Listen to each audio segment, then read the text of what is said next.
Hi, we're the Blackheart Orchestra. And you're watching Afterglow Prog Rock TV.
Hello, Rick and Chrissy. Hi. Hello. So we've just had the intimate Ember session. How do you think it went? It was lovely. We love playing here. It's such a great atmosphere. It's a great room and a great crowd as well, so we've really enjoyed ourselves. Because it's rather intimate. I mean, do you prefer these sort of intimate gigs, or do you prefer the bigger concert arenas I or like whatever? both. Yeah. I think it's nice to play a bit of a variety. It's nice when you can see people's eyes. Yeah. But I also like big spaces where, you know, it feels quite expansive. Yeah, I don't know which I prefer. There's benefits in both, isn't there? Yeah. But we certainly enjoyed tonight. Definitely. Yeah, because you played a few new songs tonight, didn't you? Which I wasn't aware you were going to do. So, how do you think they went down? They seem to go down pretty well, and lots of people have mentioned some of them, just talking to people now. We always like to keep putting new stuff in the set. We don't want to play the same old set time after time. If people want to see new things, I think they And enjoy we enjoy new it songs. too, don't we? We I do think it keeps it fresh. enjoy it. Yeah, we do. And Yeah. we like scaring ourselves, so Yeah. You can't get too don't comfortable. want it too easy. It's good. Because how many albums have you had out exactly? Is it 6? I've got 6 down here. As the Blackheart Orchestra, we've had 3. Diving for Roses, Mesmeranto and Hotel Utopia. And then we did a few before that when we were like an acoustic duo Yeah, called we were Blackheart. different Yeah. identities. different- Yeah, because I was watching on YouTube, or from way back when, New Zealand. Yeah. They were calling you folk rock. Yeah, we were, I guess. Yeah. I mean, You know, it was all Maybe we acoustic still then. are. do you think it's sort of like a natural progression? But Absolutely. I think it feels a natural progression. I mean, we didn't. We had no great master plan to change from being an acoustic band to a kind of a slightly progressive, psychedelic, kind of whatever we Yeah. are now. I don't know, but it just didn't. It evolved through buying new instruments that we didn't know how to play, learning them, enjoying them. We're still into the thrill of playing instruments that we don't know how to play and learning new instruments. So that's part of our kind of the enjoyment process of music, isn't Yeah. it? Learning new things. I just think the prog community have a really broad mind, so I think that kind of helps, doesn't it? I think that it does. I mean, prog music has always been open to all sorts of kind of influences coming from 360 degrees, isn't it? From classical music to blues music to every kind of music. And I think it's a great melting pot for all kind of styles. I think we kind of embrace that in ourselves as well. you're officially billed as the smallest orchestra in the world. So it's to the magic number, do you think?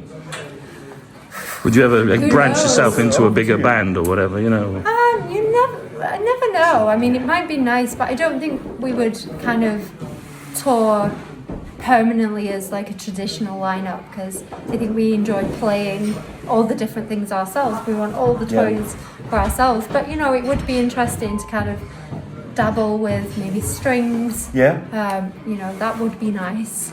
I mean, a lot of your songs are very visual. Do you imagine maybe having like a big stage setup with lots of visuals and? I would love That would that. be lovely if we I had really a bigger would like vehicle. Yes, that's part of the. Well, yeah, the logistics would be much greater, wouldn't they? Yeah. Yeah. I'd love to do that. Because I think some of your songs could maybe benefit from that. A lot of them could. Like, Yeah. It'd be great to create films for all of the songs. Yeah, have them as the background to that would what be we're playing. Yeah, That'd be fantastic. sensational. Yeah. So, who would you say is your influences, especially thinking prog rock? Because this is a prog rock channel. Have you got many prog rock influences? Do you think? Well, my favourite band is Sigur Rós, whether you class them as prog or not. I do. I Yeah, think, Prog Rock magazine does. So, yeah.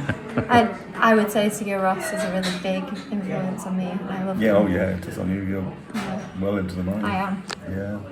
Massive fan. I mean, when I was growing up, it was in the good old days of ELP and Genesis and Yes, and I used to go and see all those bands in the heyday. It was fabulous. Focus as well were one of my biggest major fans of them. Jan Akkerman. Lots of those bands taught me how to play guitar and taught me how to, get into that side of rock music. yeah, I was looking at your videos as well, and the one that I thought was really impressed me was the Wake Up. Did you really film? Did you really film that through a shop window Yeah, on an my iPhone? It cost us €8. I remember we'd played a gig in Erfurt and we were walking around at night because it's such a beautiful town, Yeah. city. It's an I think ancient it's town. a city, is it? I don't know. It's, Um, I don't we know. were walking around then over the Merchant Bridge. What That's is right. it called? Crammon? It's on the video. Something like that. We should know. I don't know, but it's But on time. it's along there, and we walked past, and I was like, "Oh my gosh, that's so beautiful!" And then we Yeah. put some euros, and I was like, "Right, I need to go and get my phone." And Yeah. we just shot it, and then edited it, and put it out there. We only did it the same night because it must have been about 12 o'clock, 1 o'clock in the morning when we were doing this. There was nobody in the town. The town was totally deserted. It was fantastic. And there we were, pressing our phone up and down the window to try and make it look like filmic moves, trying to be as smooth as possible.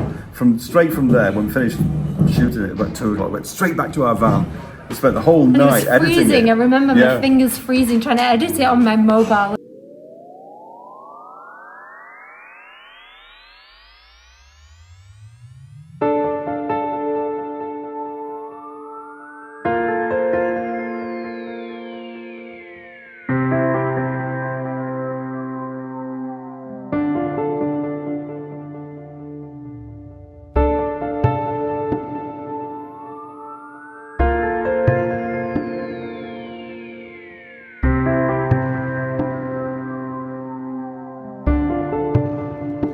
Started off with this fear, ended up with this thunder, and it's all I can do, and it's taking me under. When did I stand a chance?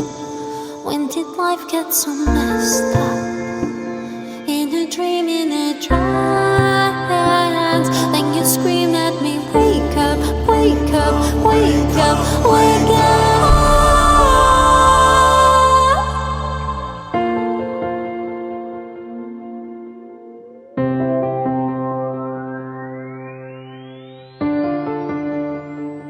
We fought fire with flame, put away all that has been. All that's left is your name. When you're lying beside him, when did we stand a chance? When did life get so messed up?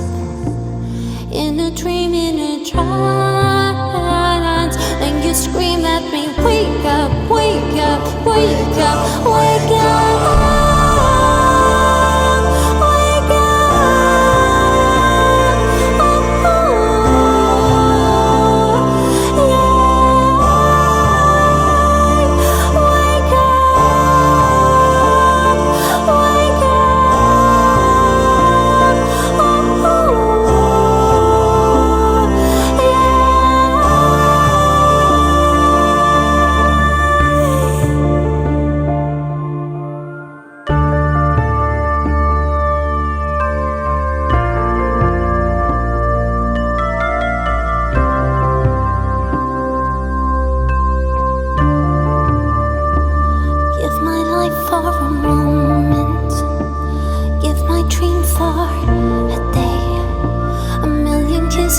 taste your skin. A million words left to say.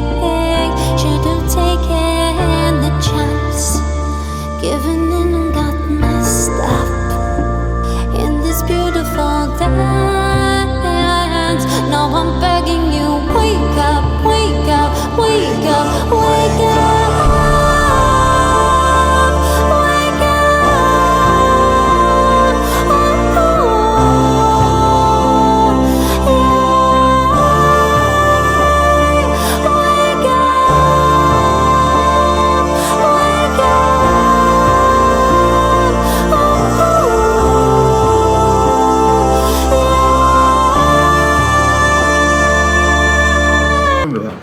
You like that? Because I was just blown away how well it fitted the song, you know. Yeah. Because I thought you'd sort of employed somebody to make it all up just for the song. No, it was lucky, it was fate. Yeah, and in those days it wasn't even a good iPhone. It was probably a really crude, primitive. I think it was my iPhone 7. 7. Was it? Yeah, that's what it said on the blurb on the video. iPhone 7, yeah. Yeah. I was just really impressed with that. Your latest video, it's got you, Chrissy, in the cornfield, isn't it? Yes. I was wondering, is that how crop circles were made? Like, you know. I love that comment. Yes, it's always me in a dress running around a field. So how is the new album coming along then? You did mention it tonight, so... Yeah, we're a third through it so far. Yeah, but we're 4 tracks. We're trying to do it whilst touring, which is always tricky. It's virtually impossible. You know, we try to sneak into the studio for an afternoon or an evening here and there in between gigs when we're up north. But it's not easy. When we finish this tour, we'll get stuck into it. Like you say, we've got a third of it done. We're very, very happy with the third we've done so far. Yeah. And we'll get stuck into it in November, December. And make some progress over Christmas. Yeah. And are you really terrified about going into the studio, or are you just saying that to the crowd? No, I'm terrified of not being as good as the last album. That's the thing that haunts me. That really terrifies me.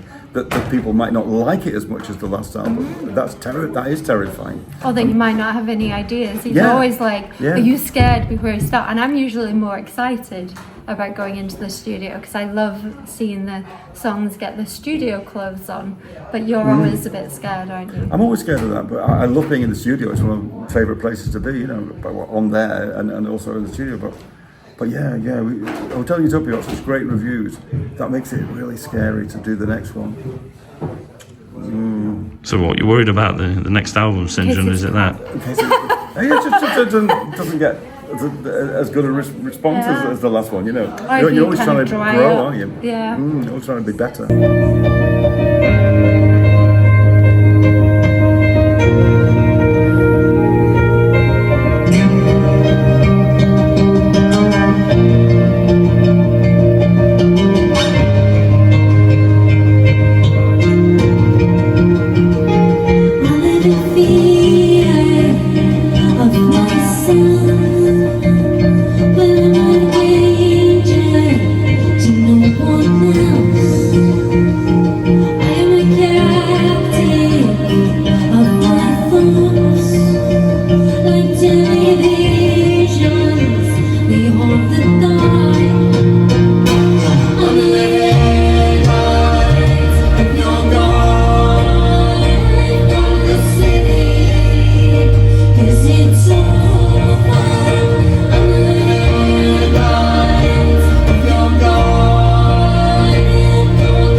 Right, so basically that's what's next for the Blackheart Orchestra then, is it the album? Have you got anything, other plans in the pipeline? Any? We've got Touring two big next tours year? next year. We're doing spring 25 dates and autumn 25 dates next year. So we've got two big tours there. That'll cover our gigs for next year.